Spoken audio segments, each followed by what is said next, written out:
Assalamualaikum warahmatullahi wabarakatuh.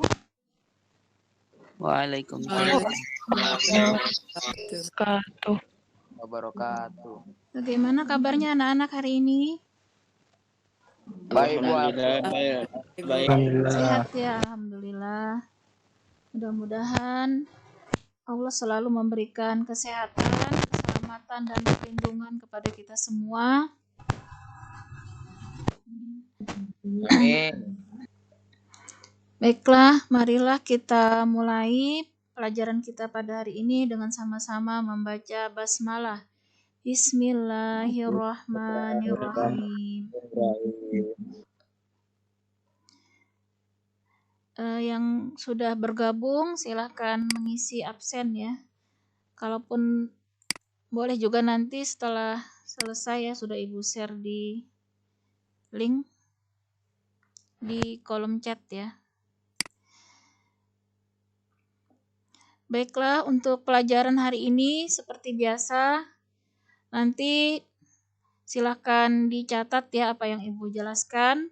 Kemudian catatannya silakan diupload di Google Classroom seperti biasa.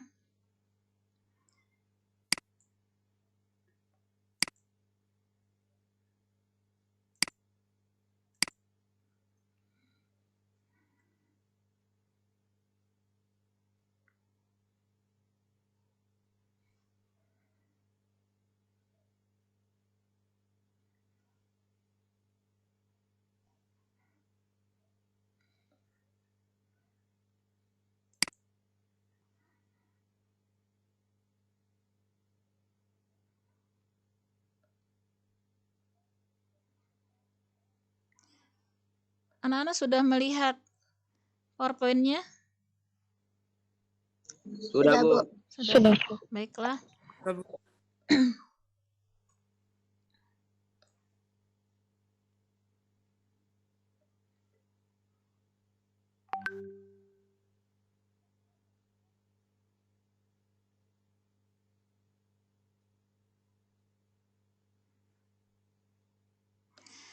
Nah, baiklah kita pada hari ini akan memasuki bab kedua yaitu Kingdom Animalia ya atau kerajaan hewan.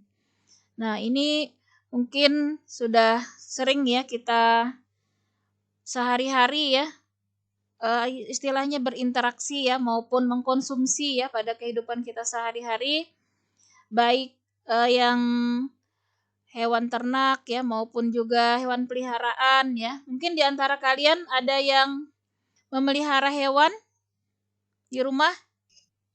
Ada, Bu. Ada. Coba siapa yang punya peliharaan namanya sebutkan. Bella. Zulfa. Bella. Nara. Bella melihara apa Bella? Kucing, Bu. Kucing. Kalau Nara? Sama, Bu, kucing. Ada lagi yang lain? Sama, Bu, kucing juga. Yang beda? Ayam. Siapa ayam? Ya siapa yang melihara ayam? Firman. Firman ayam. Siapa lagi? Ada yang melihara yang lain? Yang beda dulu. Saya, Bu, tapi bapak saya yang pelihara. Iya, siapa namanya? Burung, Bu, burung. Burung. Kelinci, Pak. Kelinci. Saya pelihara hiu, Bu. Alifatun melihara apa? Hamster. Ada lagi? Kelinci. Harimau. Apa lagi? Ada lagi? Burung. Tadi sama ya. Ada lagi yang beda? Harimau, Farhan, Bu, harimau. Enggak. Ada lagi nggak yang beda? Maksud Ibu nanti kita bisa berbagi ya untuk mengidentifikasi ciri. Karena kalau melihara langsung kan mungkin lebih banyak tahu ya. Baik cara reproduksi, mungkin cara makan ya. Nah, nanti bisa berbagi ya dalam boleh di forum ini atau nanti diskusikan di forum lain ya untuk lebih mengenal ya. Tentunya ada alasan ya yang membuat kalian memelihara hewan. Mungkin salah satu, coba Nara tadi melihara kucing. Alasannya apa Nara? Lucu, Bu. Lucu. Ada lagi yang melihara tadi hamster. Siapa tadi ya? Alifatun atau siapa tadi? Yang melihara hamster tadi alasannya apa? Halo? Halo? Yang melihara hamster tadi siapa ya? Halo, kedengaran nggak suara ibu? Ada Bu. Dengaran. Ada nggak tadi yang melihara hamster? Ada Ada. Farhan buat Ya, lucu-lucuan, Bu. alasannya apa kira-kira? Ayo, yang melihara hamster tadi siapa? Saya Iya, siapa namanya? Alifatun Alifatun. Alasannya apa Alifatun? karena pengen pelihara aja, Bu. Kan banyak ya hewan lain ya. Memilih hamster kenapa kira-kira? Gampang dirawat. Gampang dirawat. Terus tadi ada juga yang melihara ternak tadi ya? Ada nggak yang melihara ternak? Ayam. Firman, Bu. Ya, Pelihara ayam. Firman. Yang melihara Firman atau ayahnya? Ayah sama saya juga, Bu. Oh iya. Kalau Firman berapa jumlah ayamnya? Ayam Bangkok semua ada 10. 10. Itu untuk dikonsumsi atau untuk kesenangan atau untuk hiburan? Kalau misalnya ternak banyak, ada yang dikonsumsi juga. Oh iya.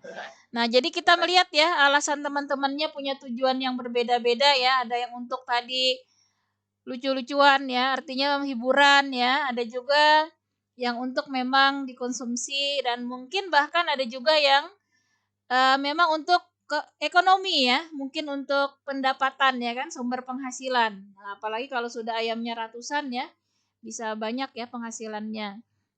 Nah, di samping itu juga banyak ya hewan-hewan lain yang ada di sekitar kita yang mungkin kita tidak pelihara ya, tetapi manfaatnya tentu sangat banyak ya. Coba 3 orang lah sebutkan hewan yang berbeda dari tadi yang mungkin kita tidak pelihara ya, ada di sekitar kita tapi ada manfaatnya. Coba 3 orang mau. Semua. Satu, siapa dulu? Siapa dulu? Satu-satu. Saya, Bu. Siapa namanya? Fatimah. Ya, Fatimah. Lebah. Sebentar, Fatimah hewan apa kira-kira? Ikan. Ikan. Itu dipelihara atau enggak? Enggak, maksudnya Fatimah melihara sendiri atau enggak? Pelihara sendiri. Oh, ada ya. Ikan hias atau ikan untuk dimakan? Ikan hias. Oh, ikan hias. Berarti untuk kesenangan ya, hiburan ya? Ya. Iya. Ya bagus, ada lagi tadi siapa melihat apa tadi lebah tadi siapa?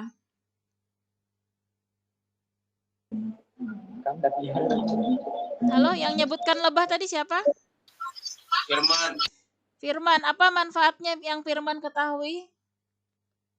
Itu, Bu, buat madunya diambil. Iya. Bagus ya. Ada lagi satu lagi. Hewan apa? Cacing, Bu. Cacing. Siapa namanya nih yang menyampaikan cacing? Sahal, Bu. Sahal. Fungsinya apa sahal cacing? Buat tanaman, bunga.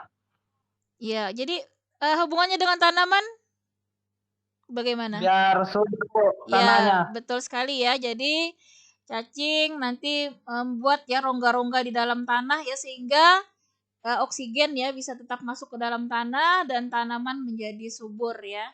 Bagus ya. Jadi alhamdulillah anak-anak insya Allah ini familiar sekali ya karena dalam kehidupan sehari-hari kita sangat sering ya bahkan tidak pernah lepas ya berinteraksi dengan hewan baik hewan peliharaan tadi ya maupun hewan ternak ya maupun juga hewan liar yang ada di sekitar kita di mana tidak ada satupun ya yang Allah ciptakan yang tidak memberikan manfaat ya hanya saja kadang kita yang belum tahu ya manfaatnya.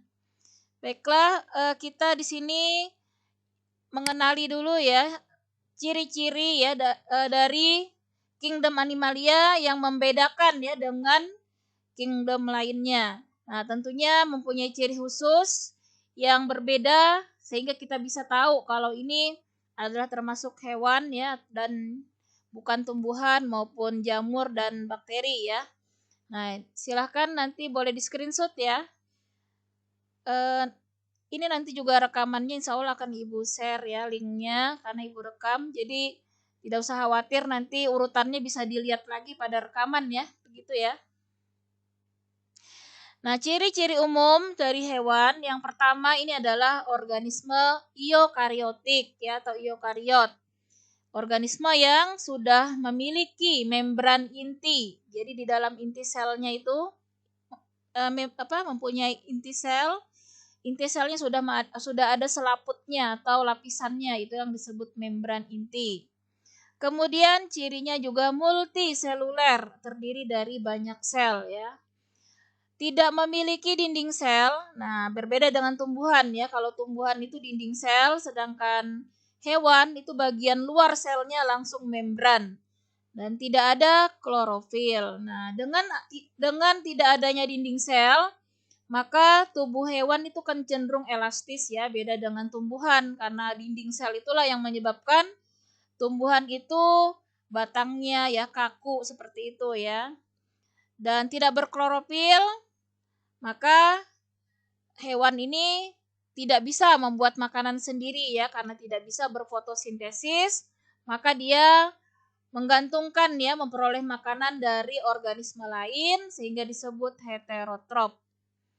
Kemudian ciri yang keempat, umumnya hewan itu bisa bergerak ya atau disebut juga motil. Tujuannya untuk survive ya atau bertahan hidup dan juga untuk mencari makanan.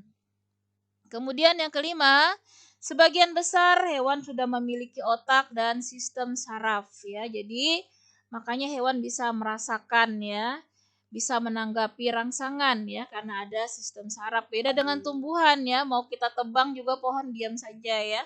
Nah, itu bedanya sehingga dengan sistem saraf ini maka hewan bisa menerima rangsang ya. Kalau kita ganggu biasanya dia juga akan balas ya untuk bereaksi ya seperti itu. Sebagian besar reproduksinya secara kawin atau seksual dan ada juga yang aseksual atau tidak kawin.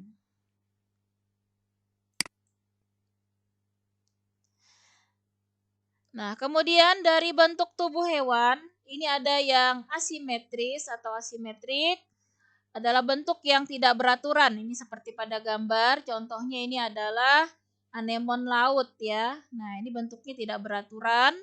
Kemudian ada juga yang berbentuk radial. Nah, seperti ini radial, contohnya ada bunga laut ya. Nah, di sini bisa bedanya yang radial ini bisa dibagi menjadi banyak bagian nih, kalau kita bagi-bagi ya bisa banyak bagian yang sama. Nah, di mana bagian tubuhnya ada yang disebut dorsal, ini bagian atas. Kemudian ada bagian bawah yang disebut ventral. Dan tetapi tidak ada bagian anterior, tidak ada bagian depannya mana, belakangnya tidak ada. Jadi tidak bisa dibedakan mana depan belakang ya, dia hanya bagian atas dan bawah saja. Kemudian yang bentuk yang ketiga ini adalah bilateral. Contohnya kita ya, manusia ini juga kita termasuk kingdom animalia ya. Nah, jadi bilateral itu artinya bi itu dua bagian. Nah, di mana kalau kita membagi ya, tubuh manusia itu bisa dibagi menjadi dua bagian yang sama. Baik tubuh nih, kalau kita istilahnya bagi begini, bisa tubuh bagian atas dan ini tubuh bagian bawah.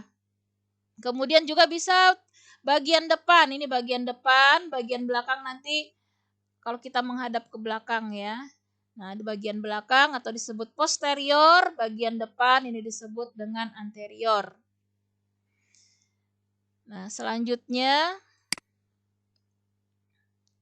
struktur tubuh nih. Jadi animalia berdasarkan struktur tubuh ini, yang pertama berdasarkan tulang belakang dibagi menjadi dua. Ada yang disebut hewan bertulang belakang atau vertebrata, dan ada yang tidak bertulang belakang atau invertebrata atau avertebrata, sama ya. Nah, kita lihat dulu yang tidak bertulang belakang. Ini masih dibagi lagi, ada yang disebut parazoa, ini tidak ada jaringan ya. Dan ada iometazoa, sudah memiliki jaringan. Nah, jadi yang tidak ada jaringan ini artinya dia hanya berupa sel-sel begitu ya. Tetapi selnya tidak terhubung. Nah, maka tidak memiliki jaringan. Nanti kita bahas contohnya diantaranya SpongeBob itu ya. Nanti dia termasuk hewan ya, yaitu hewan porifera, itu tidak ada jaringan. Dia hanya sel-sel ya, tubuhnya itu sel-sel yang saling terpisah ya. Kemudian yang sudah memiliki jaringan itu yang hampir semua ya, hewan-hewan yang lain. Nah, kemudian yang sudah memiliki jaringan ini dibagi lagi menjadi dua. Ada yang berdasarkan lapisan tubuh, ada yang 2 lapis ya tubuhnya, dan ada yang 3 lapisan. Yang 2 lapisan disebut diploblastik ya, di itu artinya 2. Yang 3 lapisan disebut triploblastik. Nah, yang 2 lapisan ini ada lapisan luar disebut ektoderm dan lapisan dalam endoderm. Sedangkan yang 3 lapisan, bagian luarnya disebut ektoderm, yang bagian tengah ada ya mesoderm, dan bagian dalam endoderm ya. Kemudian berdasarkan ada tidaknya rongga tubuh. Nah, hewan triploblastik dibagi 3. Jadi ada hewan yang memang tidak ada rongganya ya pada tubuhnya. Maka disebut di sini aselomata. Jadi tidak ada sama sekali rongganya. Contohnya cacing pipih, platyhelminthes. Nah, mungkin bisa kalian bayangkan seperti cacing pita ya yang hidup di dalam tubuh ya, di dalam usus hewan. Contohnya cacing, ada yang hidup di tubuh sapi, ada juga yang hidupnya di tubuh babi ya. Seperti pita, jadi benar-benar tipis dan tidak ada rongganya ya. Kemudian ada juga yang disebut pseudocelomata. Nah, ini adalah mempunyai rongga tubuh tetapi semu. Artinya rongganya belum begitu jelas ya. Ini contohnya adalah cacing gilik, Nematelmintes. Nah, seperti cacing tanah itu ya, itu disebut yang pseudocelomata. Kemudian yang celomata ini sudah memiliki rongga tubuh dengan jelas. Contohnya adalah mulai dari Annelida nanti cacing ya, sampai chordata tadi yaitu yang sudah memiliki tulang belakang, itu umumnya sudah jelas rongga tubuhnya. Jadi ini akan semakin ke sini ya, dari 1 ke 3 ini artinya hewannya semakin sempurna dari segi organ-organnya. Dan yang paling sempurna itu adalah manusia ya, nanti dilihat dari keseluruhan sistem organnya. Nah, kemudian penyokong tubuh ada yang disebut exoskeleton, ini berarti rangkanya ada di luar tubuh, contohnya udang. Nah, itu kan udang itu di luar rangkanya ya, kalajengking itu di luar, kura-kura, penyu dan sebagainya. Sedangkan yang endoskeleton itu rangkanya ada di dalam tubuh ya, contohnya yang vertebrata, ikan itu kan tulangnya di dalam tubuh ya. Kemudian ular ya, mamalia, aves, reptil dan lain-lain itu rangka tubuh ada di dalam ya, ada di dalam tubuh kita. Seperti kita manusia juga tulang-tulang kita itu terbungkus ya oleh tubuh ya, itu disebut endoskeleton. Kalau nanti ada yang bertanya boleh sambil ya, sambil Ibu menjelaskan boleh ditanyakan kalau yang Ibu jelaskan kurang dipahami. Nah, sekarang kita membahas dulu yang invertebrata atau yang tidak bertulang belakang. Ini ada 8 filum. Nah, jadi bedanya kalau tumbuhan kemarin ya setelah kingdom itu divisi. Tapi kalau pada hewan setelah kingdom itu adalah filum. Nah, di sini ada 8. Nah, yang pertama adalah porifera. Ya, SpongeBob tadi ya, itu contohnya ya. Kemudian ada juga colenterata seperti ubur-ubur itu ya. Kemudian platyhelminthes tadi cacing semua nih ya, platyhelminthes, nematelminthes, annelida, ini adalah cacing semua ya. Dimana yang platyhelminthes tadi yang pipih ya, tidak ada rongga, nematelminthes itu seperti cacing gelang ya, annelida itu cacing yang ada ruas-ruasnya ya pada tubuhnya. Kemudian seperti itu juga masuk ya, kaki seribu itu ya. Nanti kita lihat dulu ya, maaf ini nanti kalau keliru. Ini bedanya nanti cacing ini masing-masing ada perbedaan, nanti kita lihat lebih detail ya. Kemudian moluska, ini seperti siput itu ya yang bertubuh lunak ya. Kemudian ada arthropoda ya. Arthropoda ini masuk udang-udang tadi ya. Echinodermata ini ya berkulit duri seperti bulu babi ya ataupun teripang nanti masuk di sini ya. Atau bintang laut. Nah, ini semuanya disebut invertebrata atau tidak ada tulang belakang. Nah, kita mulai dulu. Kalau yang bertulang belakang nanti ya, mulai dari Pisces ya, reptil, kemudian aves, mamalia ya, nanti kita bahas sendiri. Kita bahas dulu yang tidak bertulang belakang. Yang pertama, Voripera ini tadi seperti ini ya. Kalau kita lihat seperti tumbuhan, padahal dia hewan ya, karena dia di sini dari tubuhnya ini ada pori-porinya ya. SpongeBob itu masuk di sini ya. Dan makanannya plankton ya. Kalau yang nonton SpongeBob itu sebenarnya memang dia ada ya nyata hewan-hewan tersebut karena yang membuat itu adalah seorang ahli kelautan ya. Dia paham memang ada hewan-hewan yang di situ ya karakternya. Nah, jadi ini Porifera.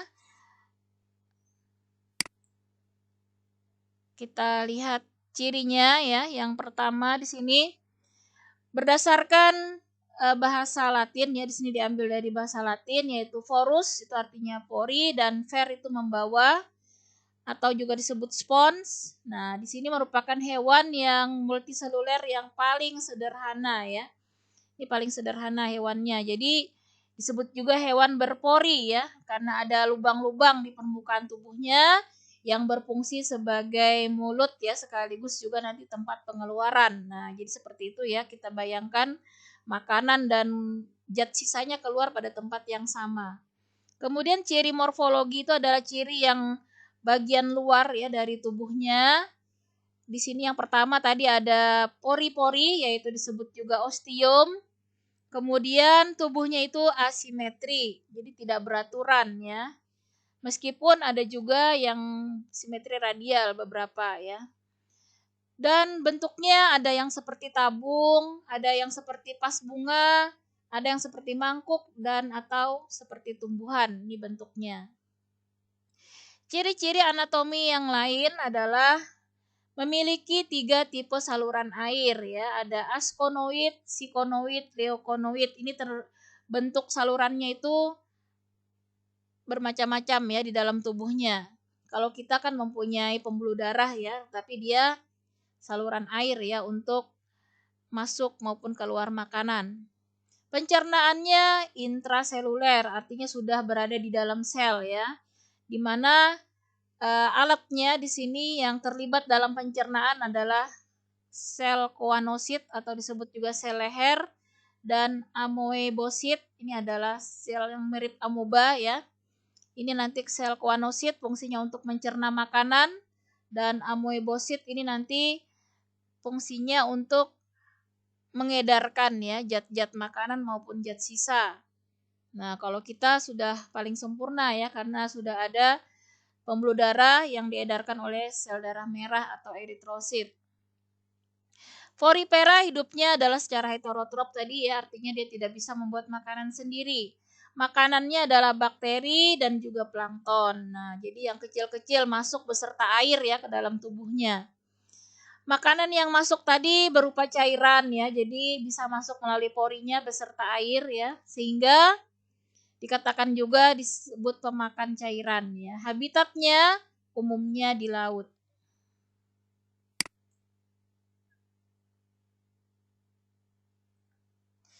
Nah, kemudian ciri-ciri yang lain di sini reproduksinya adalah aseksual dan juga seksual. Jadi bisa 2 cara ya. Kalau yang aseksual dengan membentuk tunas ini ya. Kalau dia terputus tumbuh lagi ya seperti tumbuhan kalau dilihat, tetapi dia dikatakan hewan karena dia tidak bisa tadi membuat makanan sendiri. Dia memakan ya plankton maupun bakteri. Nah, jadi yang putus tadi ya di sini pada bagian tubuhnya nanti akan tunas-tunasnya ini akan copot ya, kemudian tumbuh di sini nanti ini disebut gemule ya. Nah, jadi nanti akan tumbuh lagi ya. Nah, seperti ini akan bertambah seperti itu ya. Nah, ini yang kedua cara seksual. Nah, cara seksual berarti dengan pembentukan gamet. Jadi di dalam tubuhnya ini sel telur ya, sel sperma masuk ya melalui pori-pori pada hewan yang lain. Nah, pada hewan yang lain sel spermanya berenang ya bersama air masuk ke dalam pori-pori tubuh hewan satunya ya. Maka di sini bertemulah sel telur dan sel sperma.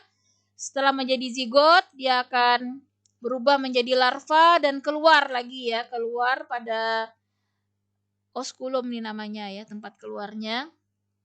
Keluar melalui oskulum, nanti ketika mendapatkan habitat yang sesuai, dia tumbuh lagi ya. Ya, seperti hewan memang seperti tumbuhan tumbuh tetapi tadi tetap digolongkan hewan karena tidak melakukan fotosintesis. Nanti akan besar lagi ya, tumbuh lagi menjadi dewasa. Nah, seperti itulah cara berkembang biaknya ya. Jadi kalau kita bayangkan SpongeBob itu seperti itu ya, cara dia bereproduksi. Bisa juga tadi dengan tunas, makanya kalau kita lihat filmnya itu ya, tangannya putus nanti tumbuh lagi ya. Memang istilahnya seperti itu karena dia bisa juga dengan aseksual dan bisa juga dengan seksual ya. Nah, kemudian ciri porifera yang lain di sini pada bagian tubuhnya dibagi beberapa bagian ya. Ada yang disebut pelindung. Nah, berfungsi sebagai pelindung ini adalah pinakosit ya. Sel berbentuk pipih dan berdinding tebal. Nah, ini pinakosit ini adalah sel tubuhnya yang berfungsi sebagai pelindung. Kemudian rangkanya, nah untuk tegaknya tubuhnya itu dia tidak mempunyai tulang seperti kita, tetapi dia mempunyai yang namanya spikula ya atau spongion. Spikula ini seperti bahannya ya seperti ini ya, tulang ya, mirip. Jadi fungsinya sama dengan tulang kalau pada tubuh kita atau seperti rangka ya untuk menegakkan tubuhnya. Kemudian transportasi makanan dan oksigen kalau kita melalui sel darah merah. Kalau di sini porifera digerakkan oleh sel amoeboid atau amoebosit. Jadi makanan yang sudah dicerna di dalam sel leher ini atau koanosit maka diambil oleh sel amoeboid untuk diedarkan ke seluruh tubuhnya. Nah, jadi ada sel leher atau disebut koanosit inilah yang berfungsi untuk mencerna makanan yang masuk tadi ya melalui ostium atau pori-pori tubuhnya. Nah, ini kita lihat gambarnya. Jadi tadi ini adalah ostium ya, pori-pori tubuh. Ini adalah sel leher tadi dan ini adalah sel amoebosit dan ini tadi disebut spikula ya. Spikula ini tadi fungsinya seperti rangka. Amoebosit ini fungsinya seperti sel darah merah ya karena dia mengedarkan oksigen dan juga zat makanan. Nah, jadi makanan di sini bersama air ya, plankton itu masuk ke tubuhnya SpongeBob. Ya kamu bayangkan ya, tubuhnya itu kan ada pori-porinya ya, disebut ostium. Masuk ke situ plankton maka akan dicerna di sini nanti ya. Nah, dicerna di dalam sel leher. Setelah selesai dicerna menjadi zat makanan, maka akan diserahkan kepada sel amoebosit. Sel amoebosit ini akan bergerak ya ke seluruh tubuhnya untuk mengedarkan zat makanan dan juga oksigen. Nah, seperti ini ya. Nah, di sini ada yang disebut dengan spongosol ya. Spongosol ini ada rongga pada tubuhnya. Nah, di sini akan keluar air nanti beserta zat-zat sisa makanan. Ini zat sisanya akan dikeluarkan melalui ini namanya oskulum ya, lubang yang ada di atasnya ini oskulum, yang ini tadi spongosol ya, rongga tubuhnya. Ini struktur dari sel leher ya, ada nukleusnya, ada inti selnya. Kemudian ada mikrofil, ada seperti apa namanya rumbai-rumbai fili ya, dan ada juga flagellum, flagella ini fungsinya untuk menggerakkan ya. Nah, jadi di sini makanannya bisa keluar masuk ya, ini yang merah-merah ini zat makanan ya, masuk ke sini dicerna. Nah, kemudian diambil oleh sel amoebosit, ini sel amoebosit yang mengambil zat makanan, maka dia edarkan ke seluruh tubuh. Sedangkan zat sisanya yang tidak dipakai akan dikeluarkan ke sini ya, ke spongosol, keluar melalui oskulum. Nah, seperti itu ya. Cara pencernaannya ya, sistem pencernaannya sangat sederhana. Nah, ini tadi spikula yang berfungsi sebagai rangka tadi bentuknya berbagai macam ya. Ini kalian lihat sendiri bentuknya. Ada yang seperti ini ya, ada yang seperti bintang, jadi ada yang tidak beraturan begitu ya. Ini rangka tubuhnya. Nah, kemudian Porifera ini masih dibagi lagi beberapa kelas ya. Jadi ada yang disebut Calcarea, atau disebut kapur. Ini contohnya ya. Clatrina coriacea, ini nama spesiesnya. Jadi banyak sekali ya spesiesnya. Ini yang Calcarea. Karena spikulanya ya, berdasarkan spikulanya itu bahannya dari zat kapur karbonat atau CaCO3 ya. Kalsium karbonat. Nah, jadi bahan dari spikulanya dari zat kapur maka dia disebut Calcarea. Hidupnya di perairan yang dangkal. Nah, koanositnya berukuran besar. Ini contoh spesiesnya ada Sikon dan Clatrina. Ini seperti gambar ini. Kemudian yang kedua adalah Hexatinellida. Nah, hexa itu artinya 6 ya, karena ujungnya ada 6 di sini. Spikulanya di sini dari zat kersik atau silika, Si itu ya. Seperti pasir lah bahannya ya. Hidupnya di laut yang lebih dalam. Contoh spesiesnya adalah Peronema dan Ioplectella. Nah, ini contohnya. Di laut yang lebih dalam. Kelas yang ketiga, nah ini yang SpongeBob masuk yang ini ya. Demospongia. Ini merupakan spon tebal ya, jadi tidak ada rangka. Nah, karena tubuhnya tersusun atas serabut spongion. Nah, saluran airnya memang lebih rumit ya. Contohnya spesiesnya adalah Spongilla, Eospongia ya. Molysimia, Hippospongia equina. Ini bisa dilihat nanti di Google ya seperti apa gambarnya. Jadi contohnya itu SpongeBob itu ya, karena memang bisa kita gunakan untuk spon ya, untuk spon mencuci mobil, motor itu ya. Nah, dari itu bisa kalau yang asli ya, tapi kalau yang sintetis juga banyak. Kalau yang asli memang lebih mahal ya, karena daya serapnya tinggi. Nah, ini yang spon yang asli memang diambil ya dari laut. Nah, jadi ada 3 kelas tadi ya. Kemudian peranan ya atau manfaat Porifera tergantung jenisnya tadi ya. Yang Spongia, Hippospongia ini digunakan sebagai spon ya, spon mandi maupun nanti untuk mencuci tadi ya. Kemudian zat kimia yang dikeluarkannya bisa juga berpotensi sebagai penyakit kanker dan penyakit lainnya. Nah, jadi ada juga yang memang berbahaya ya zat yang dia keluarkan ya. Nah, karena itu kalau nanti yang suka diving mungkin ya yang menyelam itu juga perlu tahu ya, mengenali mungkin yang beracun itu yang seperti apa, nanti harus dikenali supaya aman ya kalau yang suka menyelam ya. Nah, kemudian kita lihat ya yang kedua ini ya, Colenterata ini tadi gambarnya ya. Nah, Colenterata ini contohnya adalah ubur-ubur ya. Nah, seperti ini ya, ubur-ubur. Dikatakan Colenterata karena ada rongga di sini ya pada tubuhnya, atau coleus itu rongga. Nah, ini yang filum yang kedua ya kita bahas. Ciri-ciri dari Colenterata, hewan berongga ya yang disebut gastrovaskular. Ini rongganya ya. Tugasnya sebagai usus dan juga sebagai pengedar zat makanan. Nah, jadi rongga tubuh tadi fungsinya sebagai usus dan juga mengedarkan zat makanan. Memiliki tentakel, dan penyengat yang disebut nematokis. Hanya ada lubang yang berfungsi sebagai mulut sekaligus anus ya. Jadi memang hanya ada satu lubang ya ubur-ubur itu.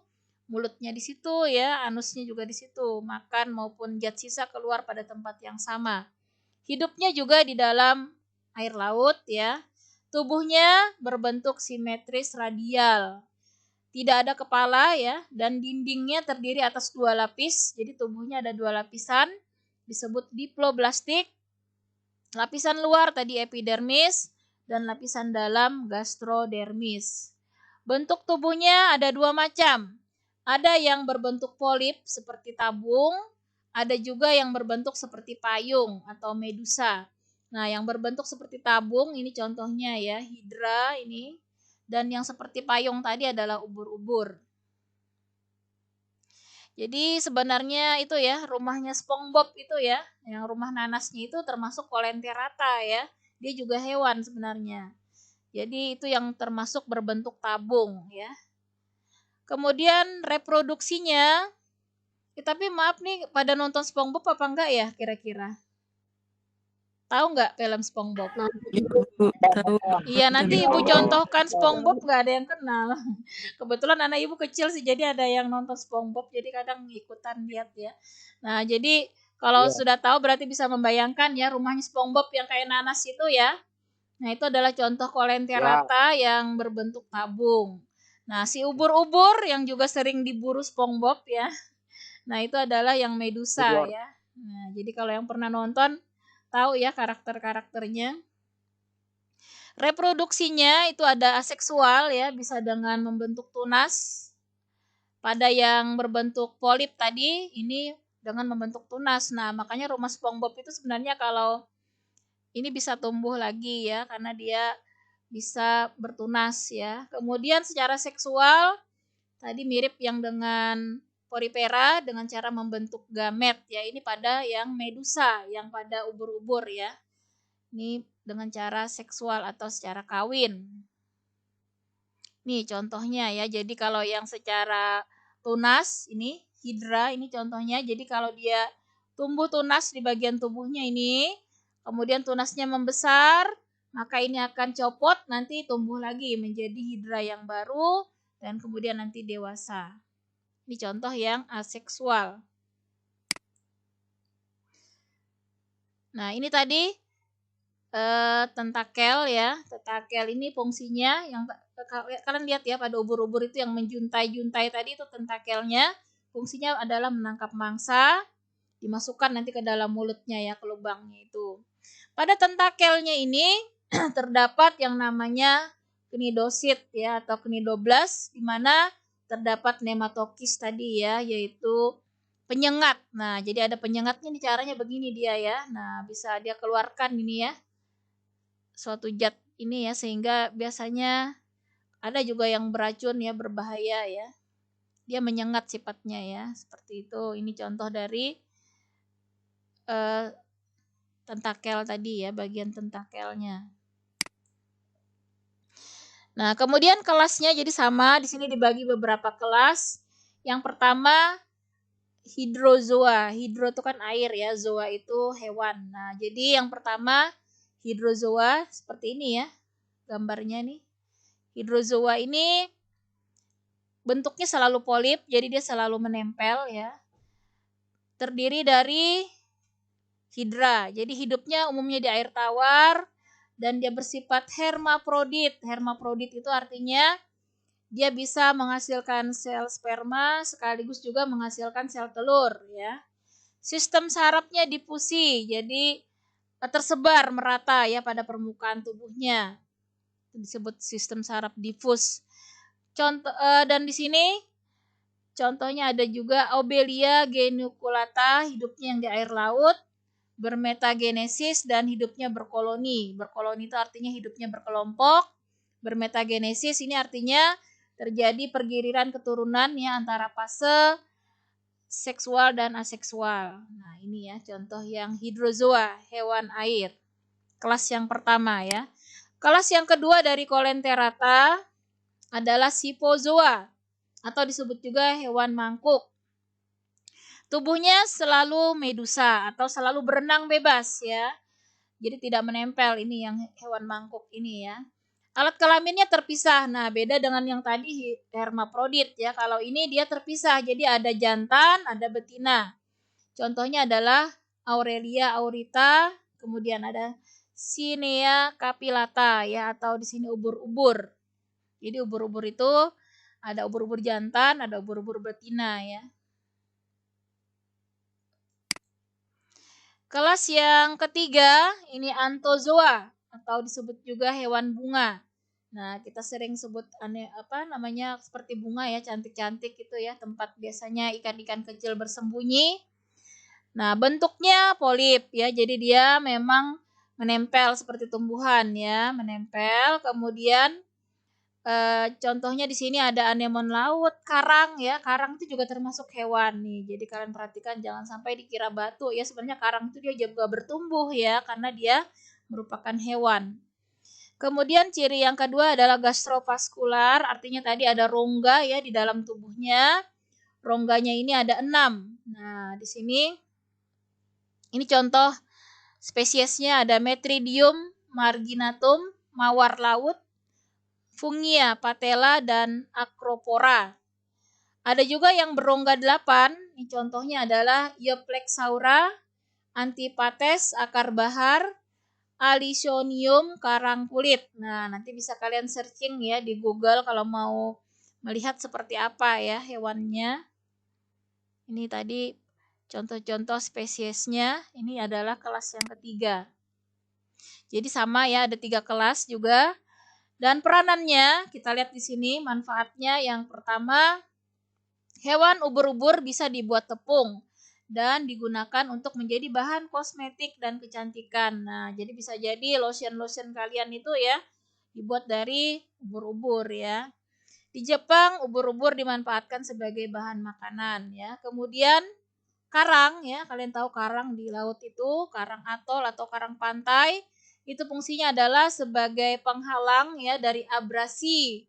Jadi kalau ada gelombang ombak yang besar itu dia akan menghalangi supaya pantai itu terlindungi dari pengikisan oleh air laut ya, sehingga pantai itu tidak tergerus. Nah, jadi bermanfaat sekali ya fungsi dari karang itu melindungi pantai ya.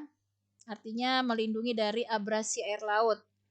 Kemudian karang juga berfungsi tempat persembunyian ya dan tempat perkembangbiakan ikan-ikan kecil khususnya ya.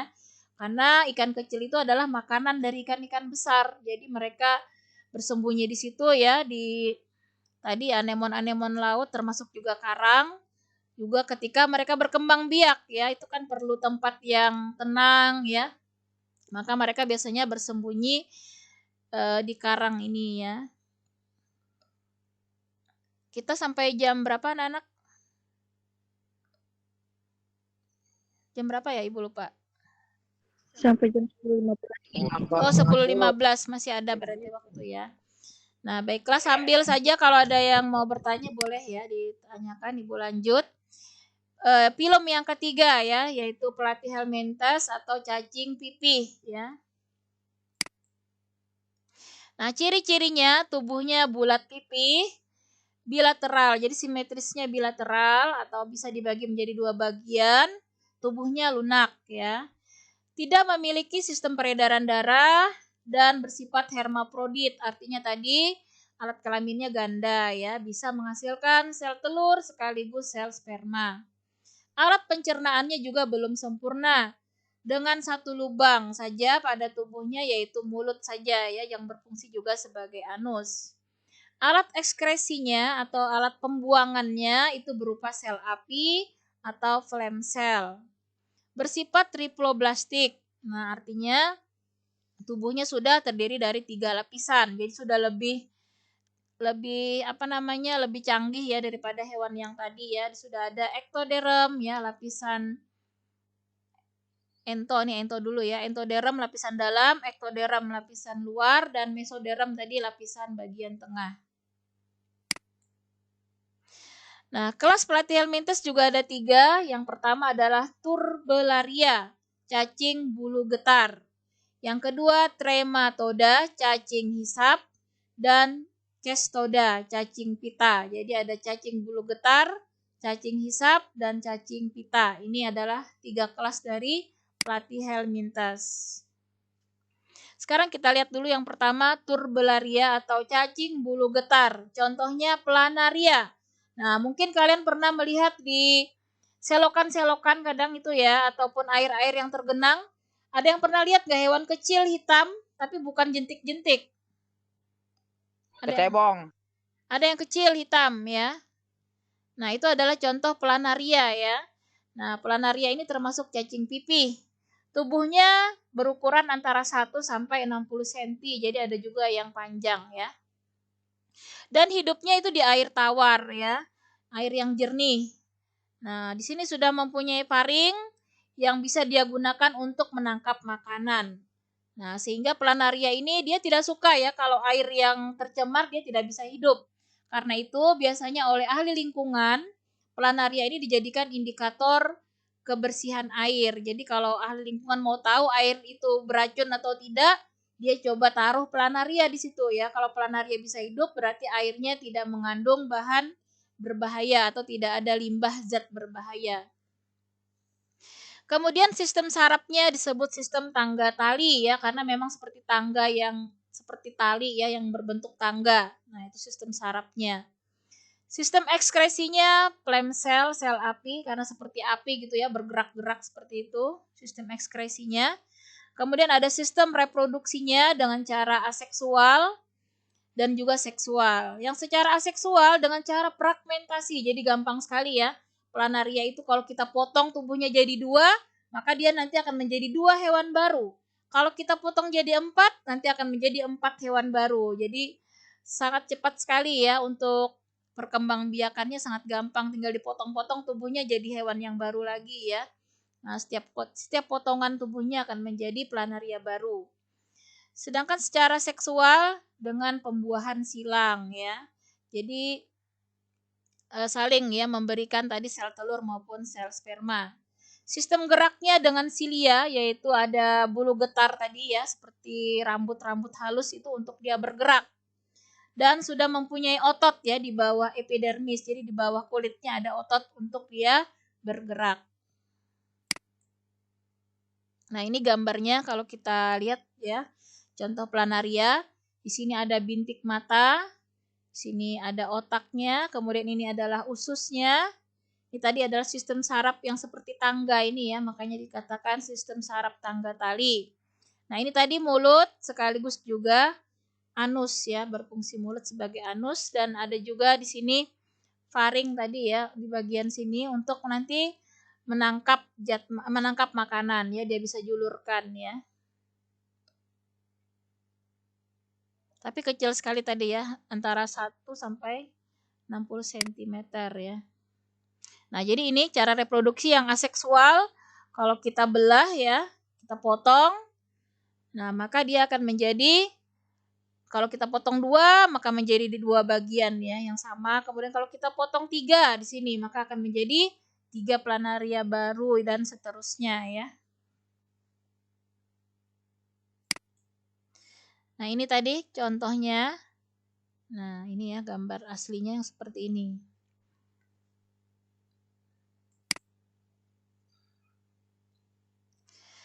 Nah, kemudian kelas yang kedua, trematoda atau cacing hisap ya.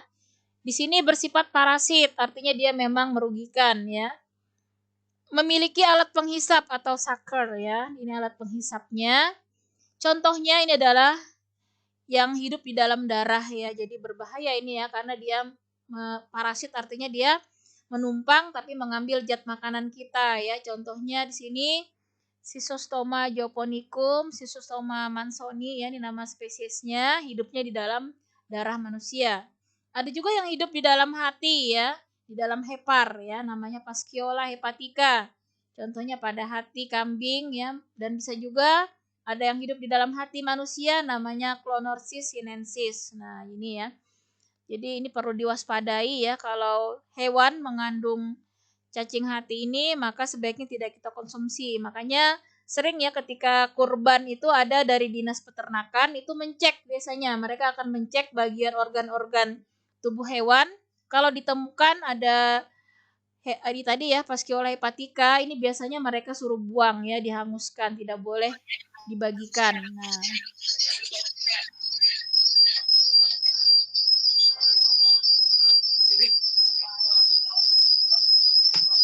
kemudian ada juga yang hidup di dalam usus ya.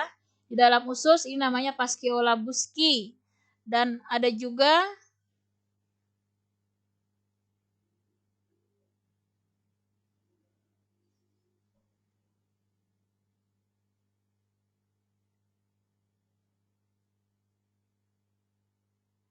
halo, tes. Ini tadi terkeluar Ya, ya. Bu. Sudah ya, tadi maaf ada yang terkeluar. Ngelek ini, Bu. Iya, Ini Bu. tadi sudah ya sampai sini ya. Jadi ada yang hidup di dalam usus ya. Ada juga yang hidup di dalam paru-paru.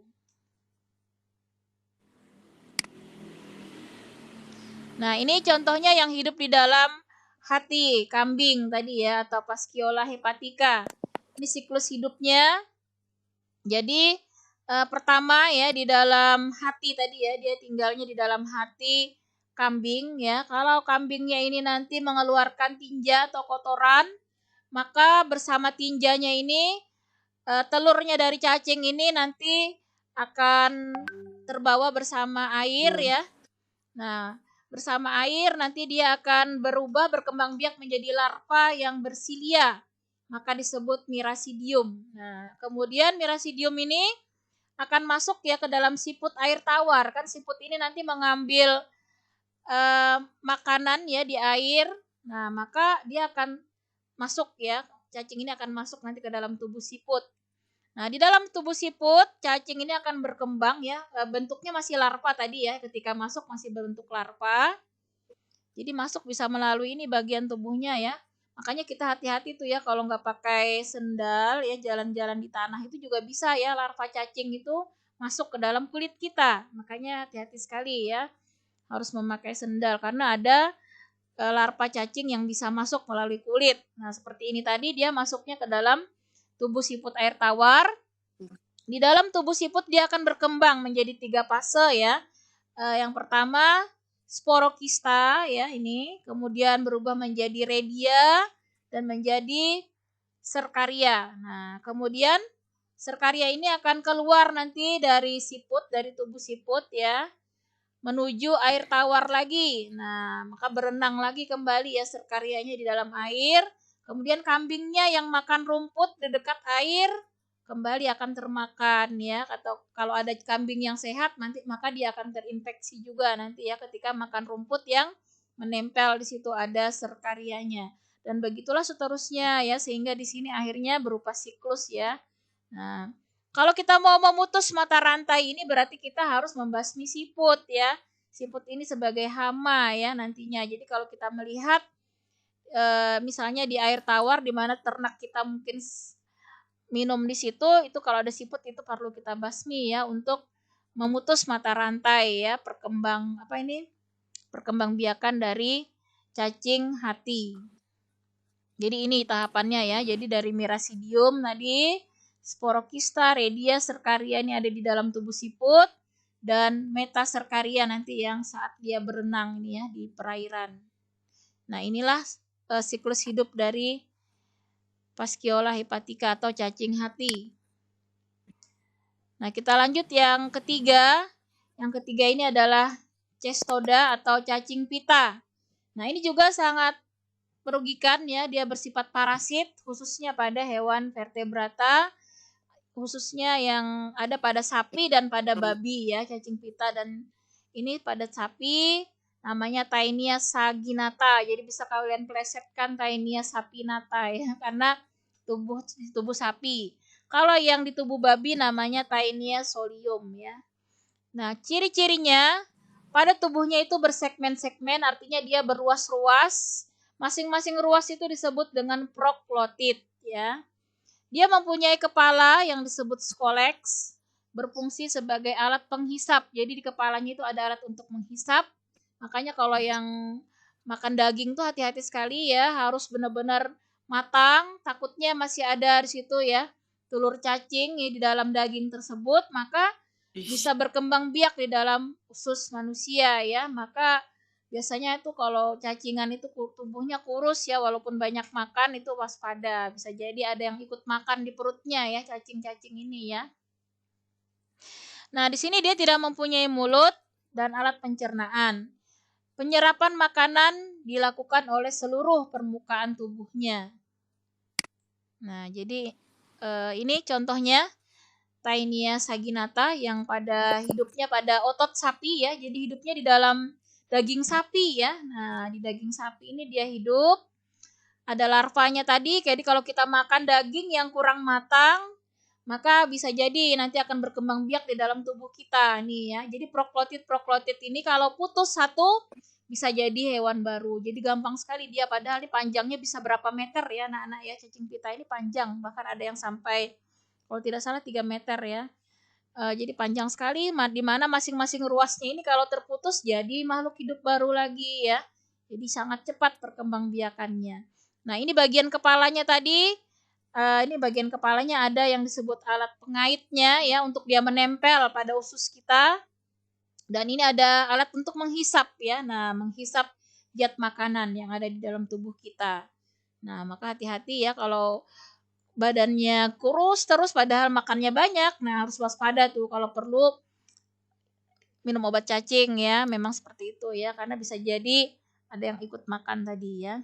Nah, kemudian di sini kalau manusianya nanti buang air besar ya, mungkin kalau yang seperti di kampung-kampung itu di sungai ya. Nah, maka nanti rumput-rumput ya yang kena bekas kotoran manusia ini ya, yang mengandung telur-telur cacing, maka akan termakan kembali oleh hewan sapi tadi ya. Nah, maka di dalam tubuh sapi akan berkembang biak lagi ya. Nah, tadi yang larvanya cacing ini akan kembali berkembang biak ya, larva onkosper namanya, di mana larva ini ada di dalam otot ya, di dalam otot atau daging sapi yang berkembang menjadi namanya Cysticercus ya. Nah, Cysticercus inilah nanti kalau termakan kembali ya, seperti ini akhirnya siklus ini terus ya terjadi. Makanya nggak usahlah kita ikut-ikutan cara barat itu ya. Kalau masak daging nggak matang itu, karena ini ya bahayanya ya. Kalau kita masak dengan matang, mungkin suhu 100 derajat gitu ya, itu sudah insya Allah larvanya itu mati ya. Tapi kalau yang setengah matang itu masih merah-merah, kadang dagingnya bisa jadi larvanya itu belum mati, dan kalau kita mengkonsumsi daging tersebut maka kita bisa terinfeksi ya. Nah, ini peranannya ya, untuk peranan pelatih helminthes. Pada umumnya pelatih helminthes itu merugikan ya, sebab tadi dia bersifat parasit, yaitu menumpang baik pada manusia, pada hewan, dan bersifat merugikan karena dia mengambil zat-zat makanan ya pada tubuh sel yang ditumpanginya. Nah, kecuali planaria. Kalau planaria tadi dia hidup bebas ya di air tawar, jadi tidak parasit, justru bisa dimanfaatkan untuk makanan ikan, biasanya ikan cupang ya, kalau anak-anak yang sering pelihara itu cari ya di air-air selokan itu ya, untuk makanan ikan yang kecil. Nah, agar terhindar dari infeksi cacing yang bersifat parasit, khususnya cacing pita, maka sebaiknya kita melakukan beberapa hal berikut, diantaranya dengan memutus daur hidupnya. Tadi ya, kalau kita tahu seperti tadi siput air itu adalah inang sementara dari cacing, maka itu bisa kita berantas ya kalau kita mempunyai hewan ternak. Nah, kemudian kita menghindari infeksi dari larva cacing dengan cara tadi ya, kita mungkin mengkonsumsi obat cacing. Itu sebenarnya kalau sehat juga dianjurkan 6 bulan sekali, sehingga kalaupun nanti ada larva-larva yang masuk ke dalam usus kita, maka dia akan dihancurkan ya oleh obat tersebut. Nah, ini cara kita untuk menghindari infeksi. Jadi cacing itu tidak bisa berkembang biak ya di dalam usus kita. Kemudian tidak membuang tinja sembarangan. Nah, ini memang kalau zaman dulu masih banyak ya yang pakai di sungai-sungai ya, di tempat pemandian umum. Nah, ini sebenarnya tidak sehat. Jadi sebaiknya memang membuat WC yang seperti sekarang itu ya, dengan tempat yang dibuat galian begitu. Jadi kalau tinja sembarangan itu rentan sekali ya untuk penyebaran berbagai macam penyakit termasuk infeksi cacing. Nah, kemudian tidak memakan daging mentah atau setengah matang. Nah, jadi sebaiknya kalau kita mengkonsumsi daging dimasak dengan sempurna, artinya dengan matang sempurna. Jadi demikian ya, mungkin kita sampai pelatih helminthes dulu. Masih ada berapa menit sebentar, yang belum absen akan Ibu share dulu share linknya. Kalau ada yang mau bertanya boleh sambil tanyakan. Ibu share link absen dulu.